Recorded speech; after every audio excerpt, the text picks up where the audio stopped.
Hai semua. Topik yang akan dibincangkan ialah implikasi konflik persempadanan dan tuntutan bertindih di Malaysia. Apakah maksud konflik?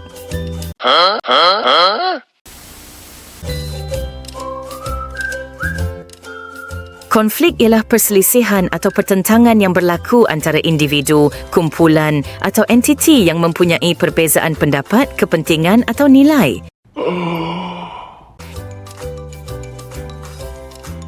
Untuk maksud sempadan, sempadan merujuk kepada had atau garisan yang mengasingkan atau membezakan satu kawasan daripada kawasan yang lain. Sempadan boleh merangkumi sempadan antara negara, negeri, wilayah atau kawasan lain yang membezakan bidang kuasa, undang-undang dan kawalan. Faham? Okey. Konflik sempadan berlaku apabila dua atau lebih negara bersaing secara terbuka mengenai sesuatu kawasan atau wilayah yang berhampiran untuk dimilikinya.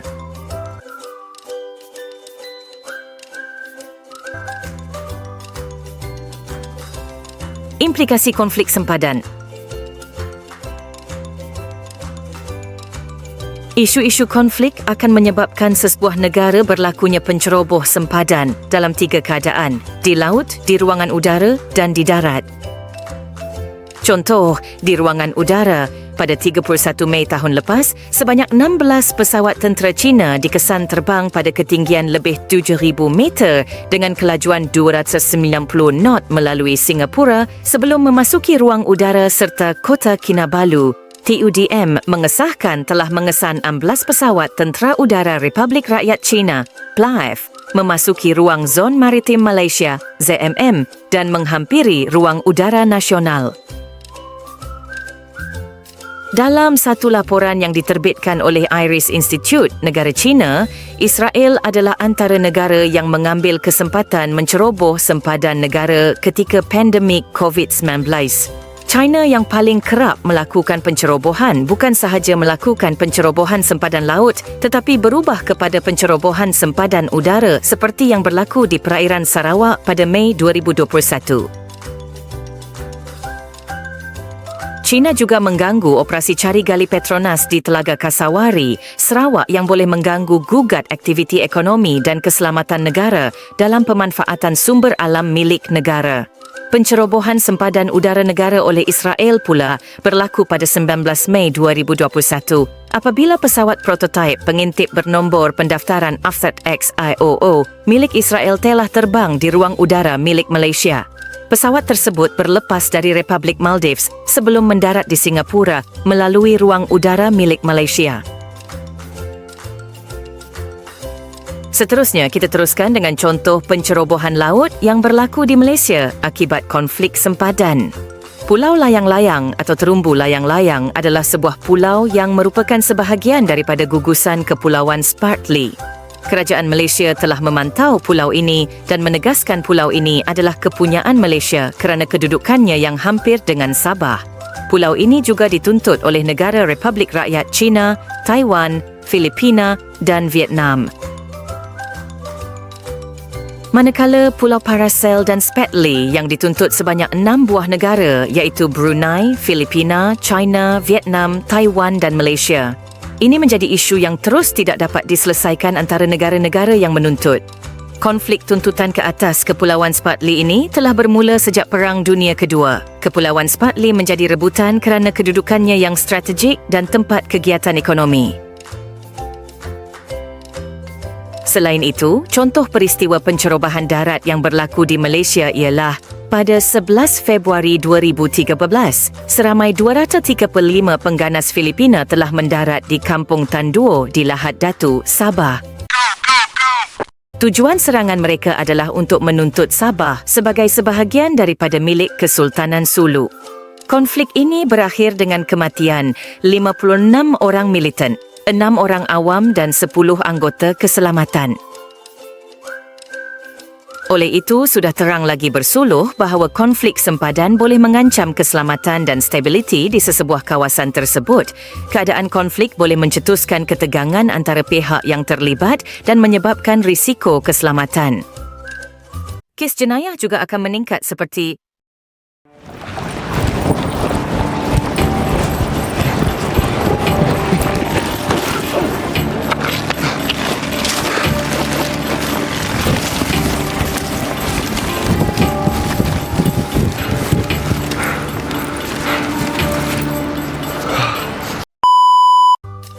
Lebih-lebih lagi, konflik sempadan juga boleh mempengaruhi hubungan diplomatik antara negara atau wilayah yang terlibat.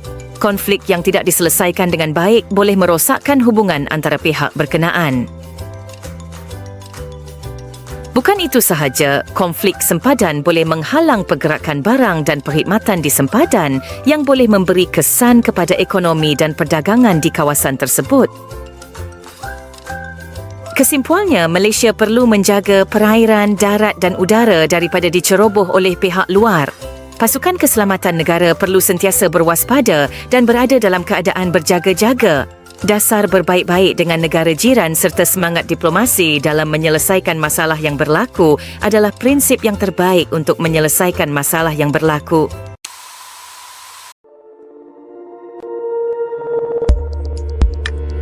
Topik yang seterusnya ialah kemunculan kuasa baharu ekonomi dunia. Negara yang menjadi kuasa baharu ialah China.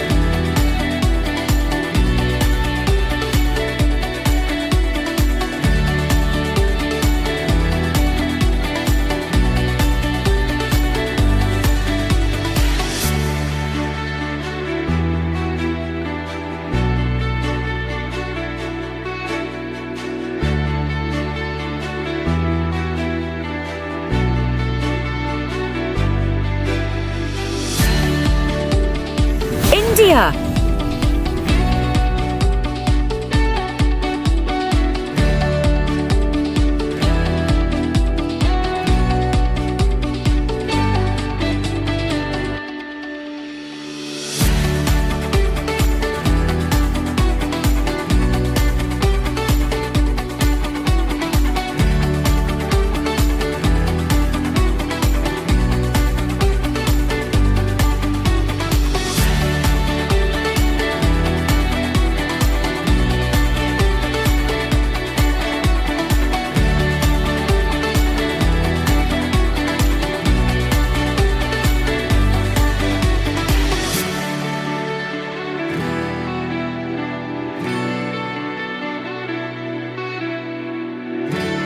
Jika kita perhatikan peta negara China dan India, mereka mempunyai saiz kawasan yang jauh perluasannya jika berbanding dengan negara kita. Bukti negara China merupakan kuasa besar di dunia ialah semasa pemerintahan Deng, GDP negara China berkembang pada kadar 9.3% antara tahun 1979 hingga tahun 1993. Pada masa yang sama, pertumbuhan ekonomi dunia hanyalah 2.6%. Kadar pertumbuhan ekonomi China telah meningkat 4 kali ganda dalam masa 15 tahun. Bukti negara India merupakan kuasa besar di dunia pula ialah pada tahun 1990, ekonomi India telah dibebaskan daripada banyak peraturan yang menyokong kemajuan. Ini menyebabkan pendapatan rakyat telah meningkat. Kualiti pemakanan rakyat telah menjadi lebih berkualiti. India merupakan salah satu dari 3 negara dengan anggaran belanja militer terbesar di dunia setelah Amerika Serikat dan China, menandakan komitmennya dalam memperkuat kekuatan militer. Di samping itu, China telah menjadi kuasa besar di dunia kerana beberapa faktor yang telah mempengaruhi pertumbuhan dan kekuatan negara ini. Pertama, China telah menunjukkan pertumbuhan ekonomi yang sangat cepat selama beberapa dekad terakhir. Reformasi ekonomi yang dimulai pada akhir 1970-an telah membolehkan China untuk menjadi pusat manufaktur global dan mempunyai pasaran yang besar.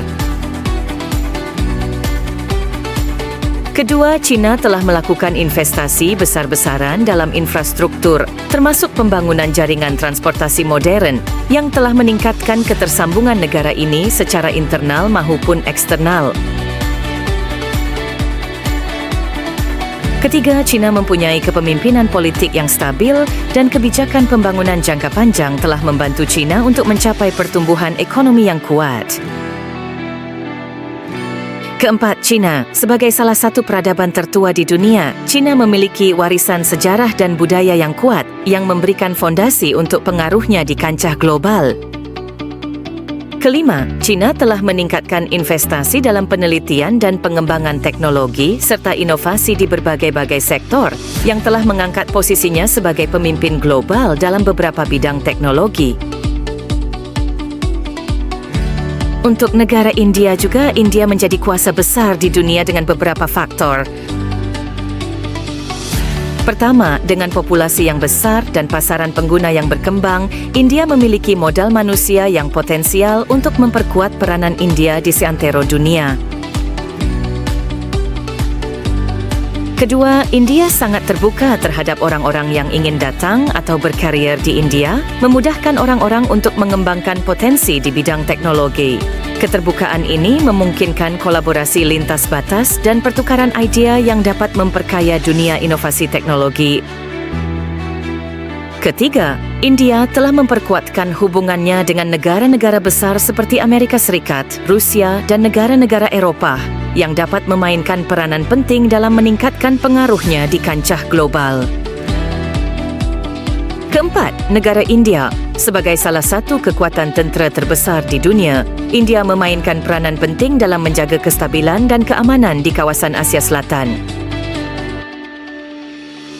Kelima, India terkenal sebagai negara yang mencetak orang-orang berkompetensi tinggi dalam bidang pengembangan teknologi dan informasi.